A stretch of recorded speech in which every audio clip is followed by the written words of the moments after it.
काल काय पाहिलं होतं मी तुम्हाला शॉर्ट मध्ये रिवाइज करून देतो. हे बघा, पहिल्यांदा आपण काय पाहिलं होतं, isosceles triangle theorem. Isosceles triangle theorem पाहिलं होतं. लक्ष ठेवायचं. When two sides of a triangle are congruent, then the angles opposite to them are congruent. हे आपण पाहिलं. Converse, when two angles of a triangle are congruent, then the sides opposite to them are also congruent. And the sides opposite to them are congruent. हे आपण काल पाहिलं. त्याच्यानंतर पाहिलं होतं आपण 30, 60, 90 degree triangle. Triangle ABC is 30, 60, 90 degree triangle. Side opposite to 30 म्हणजे AB is half of hypotenuse. आणि side opposite to 60 म्हणजे BC is √3/2 times of hypotenuse. इथपर्यंत भाग आपण काल पाहिला. Now next concept is theorem of 45, 45, 90 degree triangle. त्याचा पुढची प्रॉपर्टी बघा, 45, 45, 90 डिग्री. जसं 30, 60, 90 मध्ये आपण जी प्रॉपर्टी आता पाहिली ना, अशीच पुढची प्रॉपर्टी आहे. काय म्हणायचं त्याला, 45, 45, 90 डिग्री ट्रायंगल. त्याला आणखी एक नाव आहे isosceles right angle triangle. Triangle ABC, right angle at B, हा अँगल 45, हा अँगल 45, म्हणजेच हा आयसोसेलेस आणि right angle triangle. Isosceles right angle triangle म्हणायचं. काय म्हणायचं, आयसोसेलेस राईट अँगल. यामध्ये एबी आणि बीसी दोन्ही साइड्स कॉन्ग्रुएंट असतात. या दोघांचीही length, AB as well as BC, या दोघांची लेंथ 1/√2 टाइम्स ऑफ हायपोटेनस एवढी असते. याची लेंथ असते, एबी किंवा बीसी ची length 1/√2 times of hypotenuse. 1/√2 times of hypotenuse. अगदी सोपं आहे, अगदी बघा. ट्रायंगल एबीसी मध्ये एबी आणि बीसी इक्वल आहेत, कॉन्ग्रुएंट आहेत, म्हणून तर तो आयसोसेलेस राईट अँगल ट्रायंगल. आता पायथागोरस थेरम जर वापरला आपण तर त्यामध्ये सांगा, AB square plus BC square, AB square plus BC square equals काय सांगा, AC स्क्वेअर. हा झाला पायथागोरसचा थेरम. तुम्ही AB ला BC किंवा BC ला AB रिप्लेस करा, कारण दोघेही इक्वलच आहेत.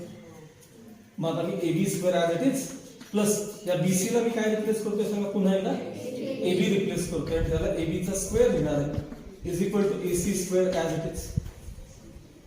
AB square plus AB square twice AB square equals AC square as it is. आता स्क्वेअर रूट घ्या, याचं √2. 2 चं रूट किती असते, √2. AB चा स्क्वेअर आहे ना, त्याचं रूट घ्या AB. AC चा स्क्वेअर आहे, त्याचं रूट घ्या AC. मग हा जो इंटू √2 आहे, हे ट्रान्सफर केल्यानंतर 1/√2 होणार नाही सांगा, डिवाइड होणार नाही सांगा. म्हणजे AB ची लेंथ किती आली सांगा, 1/√2 times of AC. 1/√2 times of AC. हे √2 ट्रान्सफर. हे बघा, AB ची लेंथ किती आली बघा, 1/√2 टाइम्स ऑफ AC. आता पण मला सांगा, AB ला AC, AB ला BC कॉन्ग्रुएंटच आहे ना, मग जेवढी AB ची लेंथ ना तेवढी BC ची असणारच ना, म्हणून ते AB इक्वल्स BC इक्वल्स काय दिले, 1/√2 टाइम्स ऑफ AC. काय थेरम आहे सांगा आता, 45, 45, 90 डिग्री ट्रायंगल. याच्यामध्ये साइड अपोजिट टू 45 म्हणजे 45 च्या समोरची साइड AB पण असेल किंवा 45 च्या समोरची साइड BC पण असेल. Side opposite to 45 is 1/√2 times of hypotenuse. ही बघा प्रॉपर्टी नेक्स्ट पेज वरती असेल.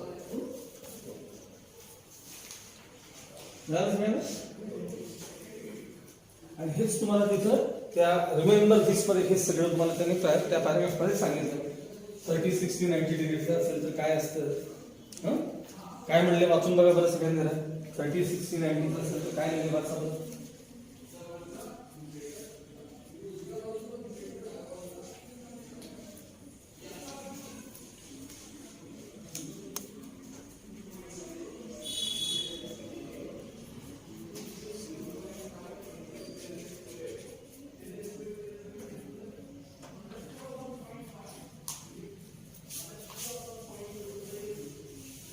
रिमेंबर दिस, तो पार्ट वाचून बघा पुस्तकात.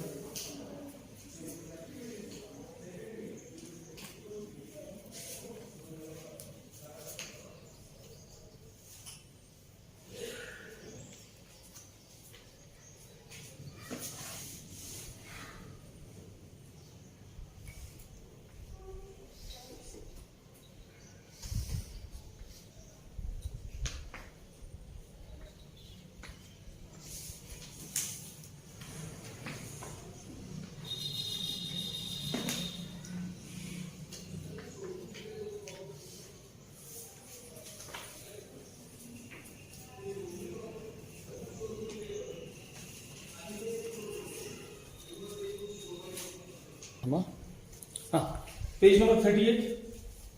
बघा थिअरम काय म्हणले बघा ते.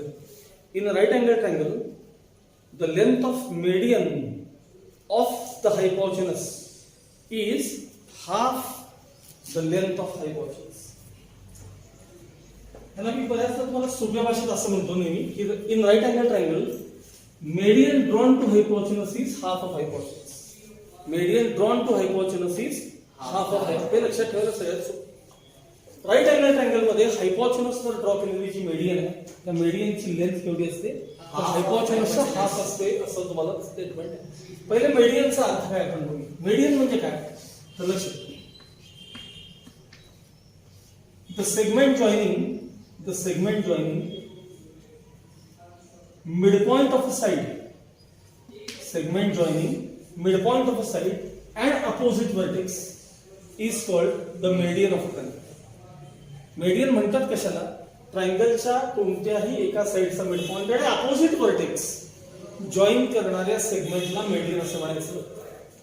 मग ह्या एसीचा समजा जर ई मिड पॉइंट असेल तर ही बीई मेडियन झाली, आणि जर एबीचा एफ हा मिड पॉइंट असेल तर सीएफ ही मेडियन.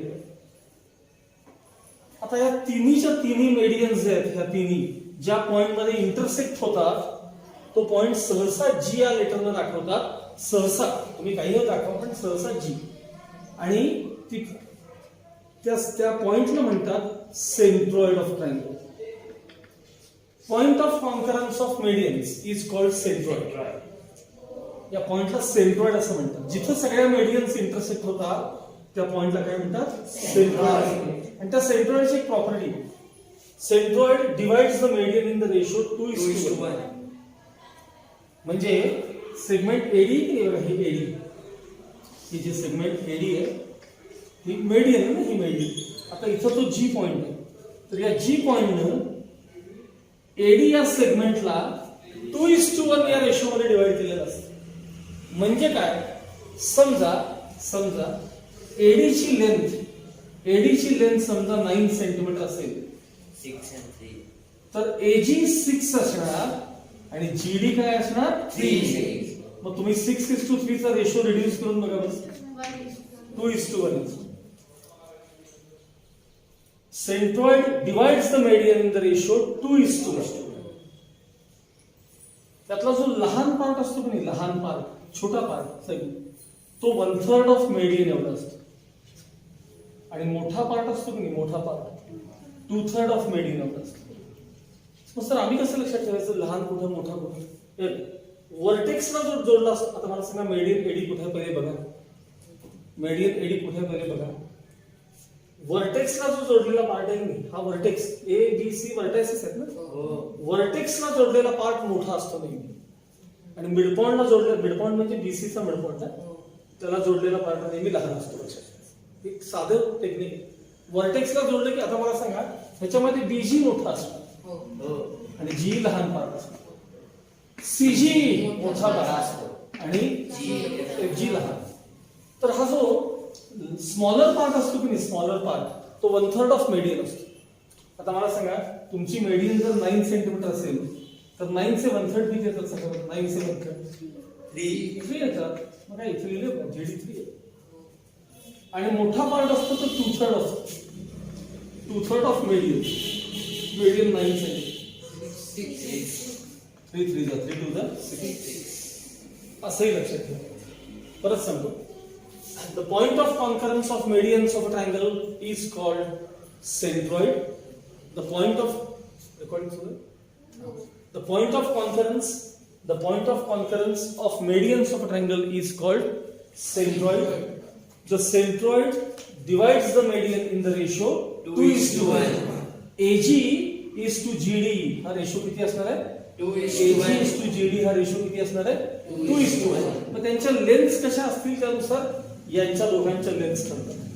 एडी किती आहे त्याच्यावर अवलंबून आहे, रेशो मात्र कायम 2:1 असेल.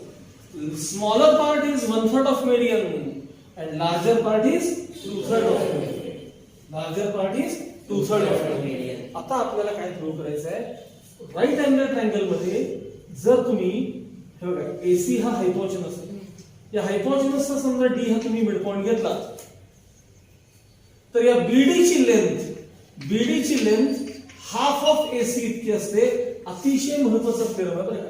तुम्हाला तुमच्या 9th स्टँडर्डच्या पुस्तकात त्यांना फारसं वेटेज नाही दिलंय, पण हा तुम्हाला 10वी 11वी 12वी कायम लागणार आहे. लक्षात ठेवा. In right angle triangle median drawn to hypotenuse is half of hypotenuse. हे कधीही विसरायचं नाही.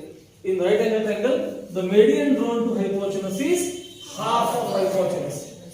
ह्याचा प्रूफ तुमच्या पुस्तकात खरं आता नाहीये, पण मी तरी सुद्धा तुम्हाला तो त्यांनी अगदी शॉर्ट मध्ये काहीतरी लिहून दिलाय तुम्हाला तुमच्या पुस्तकात.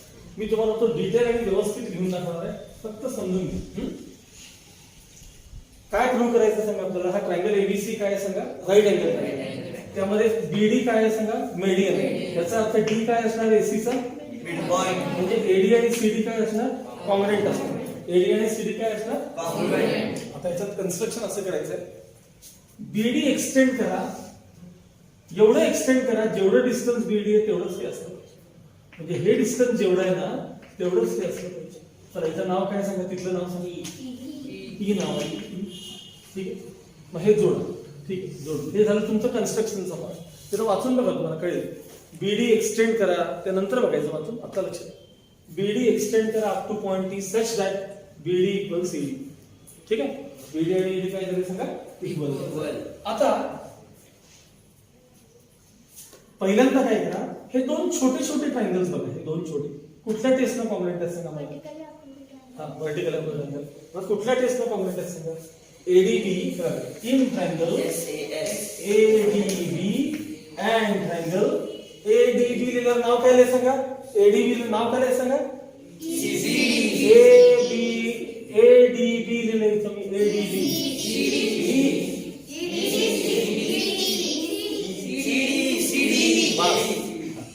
एडीचं मार्किंग बघा, त्यानुसार इकडे बघा. सीडी इज नाव पाहिजे लक्षात.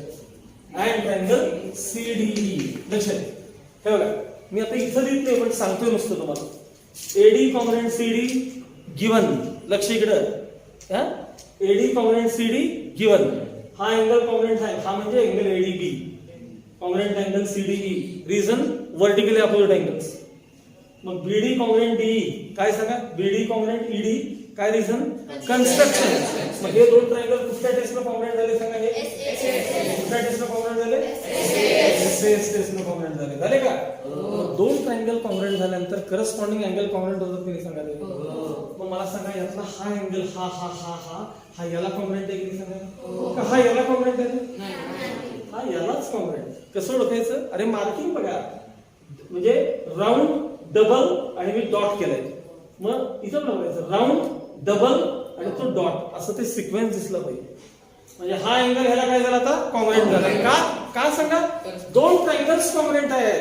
हे दोन ट्रायंगल्स कॉम्प्लिमेंट आहेत, मग करस्पॉन्डिंग अँगल्स कॉम्प्लिमेंट असतात, करस्पॉन्डिंग साइड कॉम्प्लिमेंट असतात. मला पाहिजे ते मी त्यातलं सांगणार आहे. चला, हे दोन ट्रायंगल कुठल्या टेस्टनं कॉम्प्लिमेंट झाले, दोन ट्रायंगल कॉम्प्लिमेंट झाल्यावर अँगल बीएडी कोणाला कॉम्प्लिमेंट झाला सांगा. बीएडी कोणाला कॉम्प्लिमेंट झाला, अँगल बीएडी कोणाला कॉम्प्लिमेंट, ईसीडी ला कॉम्प्लिमेंट झाला. ईसीडी ला हा angle corresponding angles of complement झाला. पण हे कसल्या टाइपचे अँगल आहेत बघा. हा अँगल आणि हा अँगल, हा आणि हा तुम्हाला झेड दिसतो असं. झेड कसले अँगल आहेत ते, अल्टरनेट अँगल. जेव्हा कॉम्प्लिमेंट असतात तेव्हा लाईन्स कशा असतात, पॅरलल असतात. अरे अल्टरनेट अँगल्स कॉम्प्लिमेंट झाले की नाही, म्हणजे या दोन लाईन्स कशा असल्या पाहिजे, दोन लाईन कशा असल्या पाहिजे, हे अल्टरनेट अँगल्स आहेत. म्हणून AB इज पॅरलल टू कोण सांगा, CE. AB is parallel to CE. AB आणि CE दोघं काय झाले सांगा, पॅरलल. मग आता मला सांगा, या जर दोन लाईन्स पॅरलल असतील तर हा अँगल 90 असेल तर हा पण किती असणार सांगा. कारण इंटर अँगल्सची टोटल 180 असते की नाही. पॅरलल लाईन्स असेल तर इंटर अँगल्स टोटल 180 असतील की नाही. मग हा अँगल जर ABC 90 असेल तर ECB पण किती असणार, असणार की नाही. आता मी ते ट्रायंगल असे बाजूला करतो. ABC ECB हा राईट अँगल आहे, हा राईट अँगल आहे. त्यानंतर नाही, 2 मिनिटं. हे जेव्हा दोन ट्रायंगल कॉम्प्लिमेंट झाले होते की नाही, हे दोन ट्रायंगल्स ते जेव्हा दोन कॉम्प्लिमेंट झाले होते की नाही, छोटे छोटे ट्रायंगल आठवत नाही इथं कॉम्प्लिमेंट होते तेव्हा त्यांच्या करस्पॉन्डिंग साइड मध्ये ही साइड आणि ही साइड कॉम्प्लेंट होती की नाही सांगा? दोन ट्रायंगल कॉम्प्लेंट होते ना? मग जसं करस्पॉन्डिंग अँगल कॉम्प्लेंट तसे करस्पॉन्डिंग साइड पण कॉम्प्लेंट आहेत. म्हणजे ही साइड याला कॉम्प्लेंट आहे तिथं सांगितलं. आणि कॉमन साइड बीसी आहे दोघांमध्ये. कॉमन साइड कोणती आहे? मग आता हे दोन ट्रायंगल कुठल्या टेस्टने कॉम्प्लेंट झाले? Triangle ABC compliant triangle. हा कुठला सांगा? ABC compliant ECB. ECB ABC आणि ईसीबी काय झाले? कोणत्या टेस्टने कॉम्प्लेंट झाले? एसएस टेस्टने. मग दोन ट्रायंगल कॉम्प्लेंट झाल्यानंतर एसी आणि ईबी कॉम्प्लेंट होणार नाही सांगा? करस्पॉन्डिंग साइड म्हणजे एसी ला कोण कॉम्प्लेंट झालं सांगा? EB compliant. एसी ला कोण कॉम्प्लेंट झालं सांगा? EB compliant. Corresponding sides of compliant triangle. आता मला सांगा तुम्ही कन्स्ट्रक्शन कसं केलं होतं मगाशी? जेवढं बीडी आहे तेवढंच बीई केलं होतं की नाही? मग याचा अर्थ बीडी ची लेंथ हाफ ऑफ बीई आहे का बघा? अरे बीडी एक्सटेंड करून वाढवून घेतलं नाही का बरेल? मग जेवढं बीडी तेवढं ईडी म्हणजे डी हा काय झाला बीईचा? डी हा काय झाला बीईचा? Mid point. मग बीडीची लेंथ किती असणार? बीडीची लेंथ हाफ ऑफ बीई असणार. बीडीची लेंथ काय असणार? Half of BE. आणि बीई ला कोण कॉम्प्लेंट आहे सांगा? एसी. बीई ला कोण कॉम्प्लेंट आहे सांगा? एसी. म्हणजेच बीडीची लेंथ हाफ ऑफ एसी झाली की नाही सांगा? हे प्रूव्ह झालं. काय प्रूव्ह करते? बीडीची लेंथ काय दाखवायची? बीडीची लेंथ हाफ ऑफ एसी. हे प्रूव्ह करायचं. तुम्हाला प्रूफ परीक्षेला येणार नाही, काळजी करू नका. फक्त तुम्हाला माझं काम आहे दाखवायचं कसं आहे ते, म्हणून मी एक्सप्लेन केलं. तुम्ही फक्त एवढंच बाय हार्ट करायचं. In right angle triangle the median drawn to hypotenuse is half of hypotenuse. In right angle triangle the median drawn to hypotenuse is half of hypotenuse. हा थेरम सगळ्यांनी लक्षात ठेवायचा. ओके. आता माझ्या मते सगळे थेरम तुमचे एक्सप्लेन करून संपलेत. आपण नेक्स्ट पिरियड मध्ये एक्सरसाइज 3.3 आपण स्टार्ट करणार. कारण नेक्स्ट पिरियड तुमची आता टेस्ट आहे. ओके.